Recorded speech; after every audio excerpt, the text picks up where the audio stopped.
Hello दोस्तों, मैं हूं पवन शर्मा और आप देख रहे हैं पवन शर्मा स्टोरी। आज की कहानी इतनी डरावनी है कि इसे सुनने के बाद शायद आप रात में सोने की हिम्मत न कर पाएं। इसलिए अगर आप कमजोर दिल के हैं तो अभी से सावधान हो जाइए। लाइट बंद कर दीजिए, हेडफोन लगा लीजिए और तैयार कर लीजिए, क्योंकि आज हम आपको लेकर जाने वाले हैं कमरा नंबर 30 में। एक ऐसा कमरा जहां से आज तक तो कोई सही सलामत वापस नहीं लौटा। तो बिना किसी देरी के शुरू करते हैं आज की डरावनी कहानी।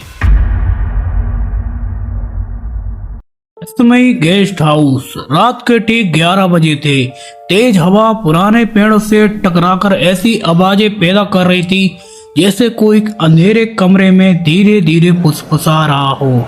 दोस्तों, अगर आप ये वीडियो देख रहे हैं तो शायद मैं अभी भी जिंदा हूँ। कैमरे के सामने खड़ा था आर्यन, एक मशहूर अर्बन एक्सप्लोरर और हॉरर कंटेंट क्रिएटर। उसने देश भर की कई भूतिया जगहों के बारे में बताया है, लेकिन आज की लोकेशन अलग थी। उसके पीछे खड़ा था एक पुराना सरकारी गेस्ट हाउस। करीब 30 साल पहले इसे अचानक बंद कर दिया गया था। लोग कहते थे कि यहाँ आने वाले कई लोग बिना कोई निशान छोड़े गायब हो गए। पुलिस ने जांच की, लेकिन कभी कोई कुछ भी सबूत नहीं मिला। लेकिन एक बात हर रिपोर्ट में समान थी, कमरा नंबर 30।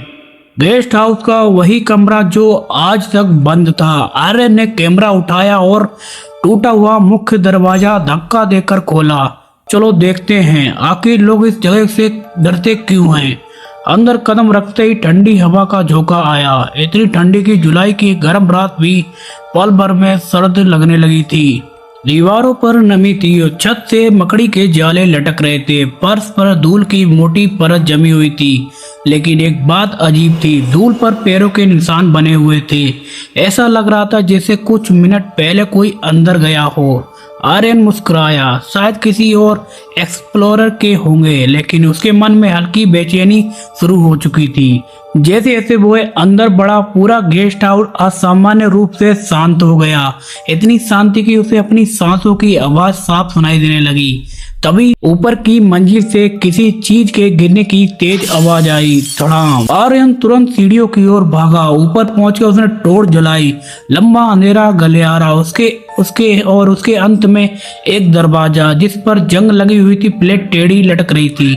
उस पर लिखा था 13। आर्यन धीरे धीरे उस दरवाजे के पास पहुंचा। दरवाजे पर बाहर से भारी लोहे की जंजीर लगी हुई थी, लेकिन जंजीर खुली हुई थी। ये कैसे हो सकता है? गांव वालों ने तो कहा था कि ये कमरा कभी नहीं खुलता। उसने धीरे से दरवाजा धक्का दिया।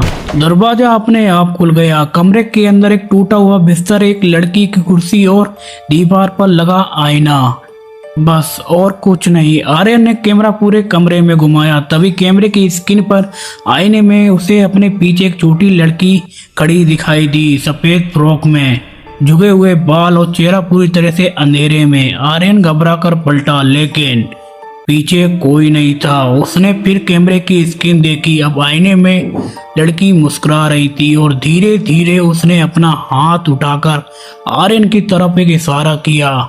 उसी पल कैमरा अपने आप बंद हो गया। कमरे का दरवाजा जोर से बंद हो गया और बाहर से किसी की धीमी आवाज आई, अब तुम भी वापस नहीं जा पाओगे।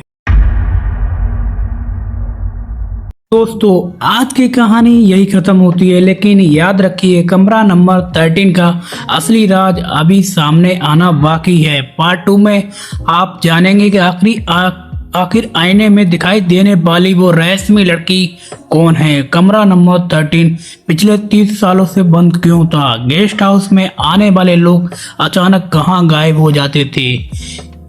और सबसे बड़ा सवाल, क्या उस कमरे में सचमुच कोई आत्मा रहती थी, या उसके पीछे कोई ऐसा रहस्य छिपा है जिसकी किसी ने कभी कल्पना भी नहीं की। अगर आप इस कहानी का अगला और सबसे खौफनाक हिस्सा मिस नहीं करना चाहते तो वीडियो को अभी लाइक करें और चैनल को सब्सक्राइब करना ना भूलें और बेल आइकन जरूर दबाएं। मैं हूं पवन शर्मा, मिलते हैं पार्ट 2 में। और तब तक अगर आधी रात को कोई दरवाजा खटखटाए तो उसे खोलने की गलती मत करना।